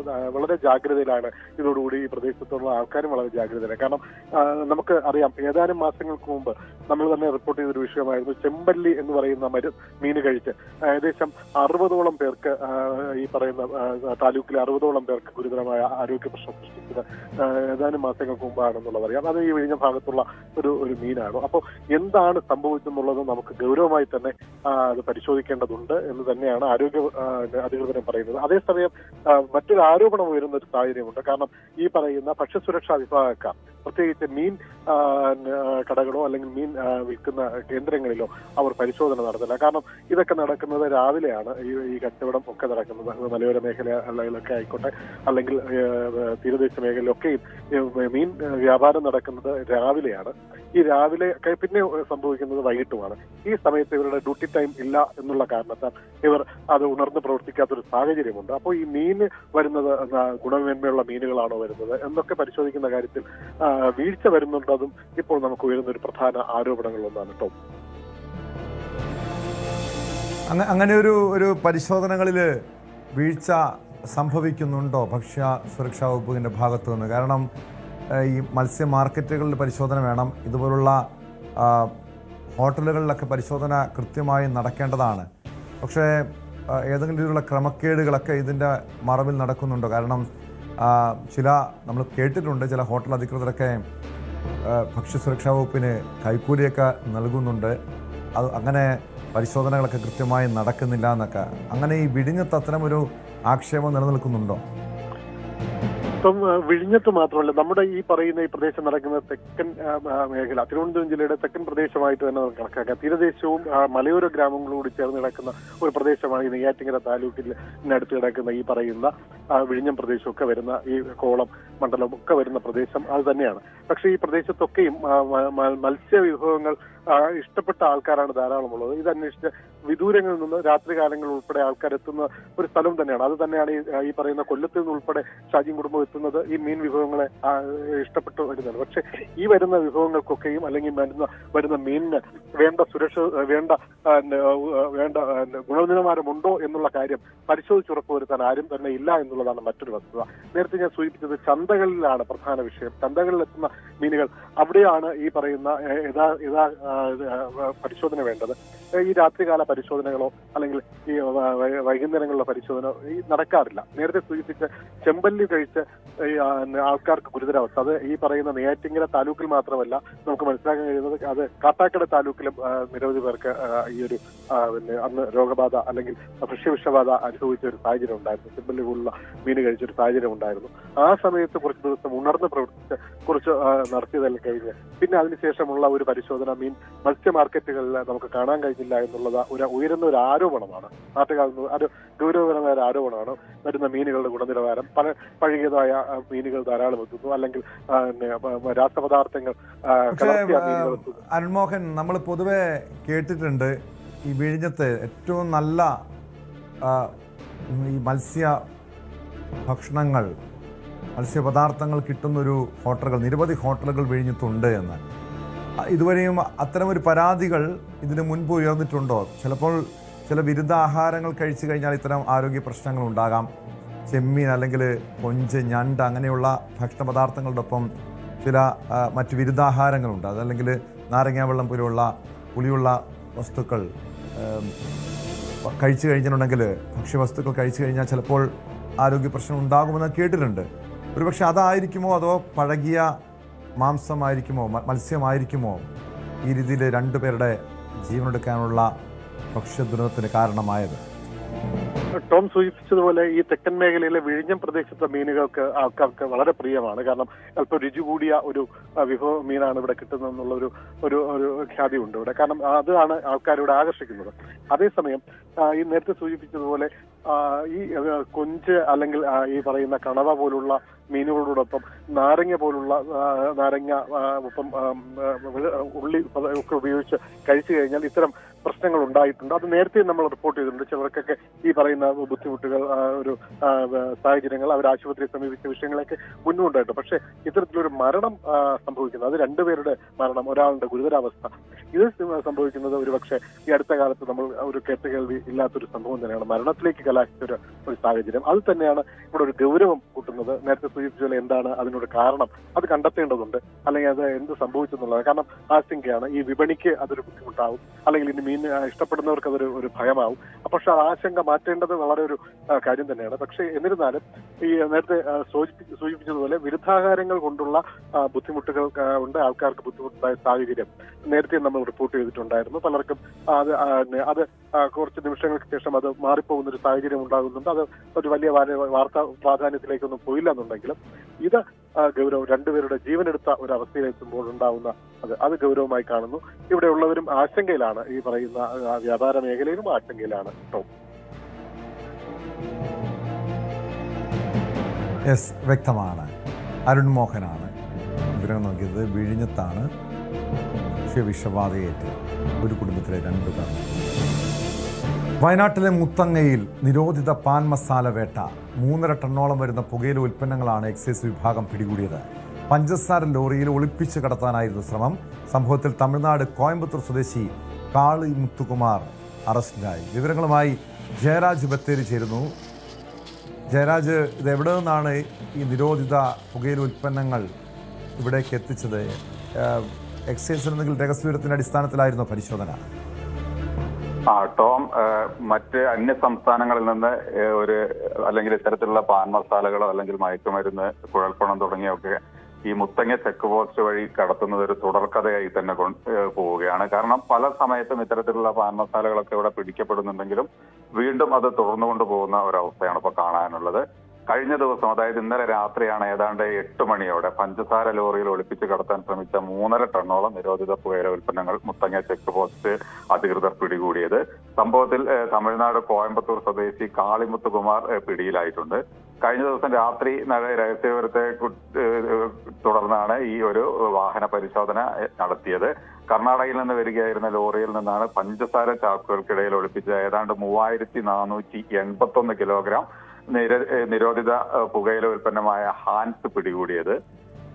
എക്സൈസ് ഇൻസ്പെക്ടർ എസ് മഹേഷിന്റെ നേതൃത്വത്തിലായിരുന്നു ഈ ഒരു പരിശോധന നടത്തിയത്. എന്തായാലും ഈ വാഹനത്തിൽ നിന്ന് ഏതാണ്ട് 3481 കിലോഗ്രാം വരുന്ന ഹാൻസ് ആണ് പിടികൂടിയത്. ഈ ഒരു അവസ്ഥയിൽ തന്നെയാണ് ഈ ഒരു പ്രതിയെ പിടികൂടുകയും പോലീസിന് കൈമാറുകയും ചെയ്തത്. നമ്മൾ പരിശോധിക്കുകയാണെങ്കിൽ ഈ ഒരു വഴിക്ക് വരുന്ന അല്ലെങ്കിൽ അന്യ സംസ്ഥാനങ്ങളിൽ എവിടേക്കാണ്, ആർക്ക് വേണ്ടിയാണ് ഈ പുകയില ഉൽപ്പന്നങ്ങൾ എത്തിച്ചതെന്ന് എന്തെങ്കിലും സൂചനകൾ ഈ പ്രതിയിൽ നിന്നും ലഭ്യമായിട്ടുണ്ടോ ജയരാജ്? പ്രതിയെ കൂടുതൽ ചോദ്യം ചെയ്ത് വരുന്ന ഒരു അവസ്ഥയാണ് ഇപ്പോൾ ഉള്ളത്. പക്ഷേ ഇത് ഇത്തരത്തിൽ വരുന്നത് കേരളത്തിലെ വിവിധ ജില്ലകളിലേക്ക് വേണ്ടി തന്നെയാണ് ഇത് കൂടുതലായിട്ട് എത്തുന്നത് എന്നാണ് നമുക്ക് അറിയാൻ കഴിയുന്നത്. ഇതൊരു പ്രത്യേക ദിവസങ്ങളിലാണ് അല്ലെങ്കിൽ ഏതെങ്കിലും വിശേഷ ദിവസങ്ങൾക്കിടയിലൊക്കെയാണ് ഇത്തരത്തിൽ വരല്. ഇതിനു മുന്നേ തന്നെ ഡിസംബർ 24-ന് ഏതാണ്ട് 4205 കിലോ വരുന്ന ഈ ഹാൻഡ്സും ഇതിനു മുമ്പ് പിടികൂടിയിരുന്നു. ഇപ്പൊ പ്രതിയെ എന്തായാലും പോലീസിന് കൈമാറിയിട്ടുണ്ട്. ഇത്തരത്തിലുള്ള അല്ലെങ്കിൽ ഈ പരിശോധനകളെ ഇങ്ങനെ പഞ്ചസാര വാഹനങ്ങളിൽ അല്ലെങ്കിൽ പച്ചക്കറി വാഹനങ്ങളിലൊക്കെയാണ് ഇത് കടത്തുന്നത്. ഒരു എളുപ്പ വഴിയായിട്ടാണ് ഇതിനെ കാണുന്നത് ഇത്തരത്തിലുള്ള ആളുകൾ. ഒരുപക്ഷെ ഇത് പിടിക്കപ്പെടുന്നുണ്ടെങ്കിലും വീണ്ടും ഇത് വന്നുകൊണ്ടിരിക്കുന്ന ഒരു അവസ്ഥയാണ് ഇപ്പൊ കാണാൻ കഴിയുന്നത് കേട്ടോ. യെസ്, വ്യക്തമാണ്. ജയരാജ് ബത്തേരിയാണ് വിവരങ്ങൾ നൽകിയത്. ഈ വയനാട് മുത്തങ്ങ ചെക്ക് പോസ്റ്റ് വഴി വ്യാപകമായ രീതിയിൽ ലഹരി വസ്തുക്കൾ കേരളത്തിലേക്ക് എത്തിക്കുന്നുണ്ട്. അയൽ സംസ്ഥാനങ്ങളിൽ നിന്നാണ് വലിയ രീതിയിലുള്ള ലഹരി ഇടപാടുകൾ ലക്ഷ്യമിട്ടാണ് പാൻ മസാലകളും മറ്റ് മയക്കുമരുന്നുകളും കേരളത്തിലേക്ക് എത്തിക്കുന്നത്. യുവാക്കളെയും വിദ്യാർത്ഥികളെയുമാണ് ഈ ലഹരി മാഫിയ സംഘങ്ങൾ ലക്ഷ്യമിടുന്നത്. ഇതിൻ്റെ അടിസ്ഥാനത്തിൽ എക്സൈസും പോലീസും പരിശോധനകളും ശക്തമാക്കിയിട്ടുണ്ട്. സ്പോട്ട്ലൈറ്റ് പൂർണ്ണമാകുന്നു.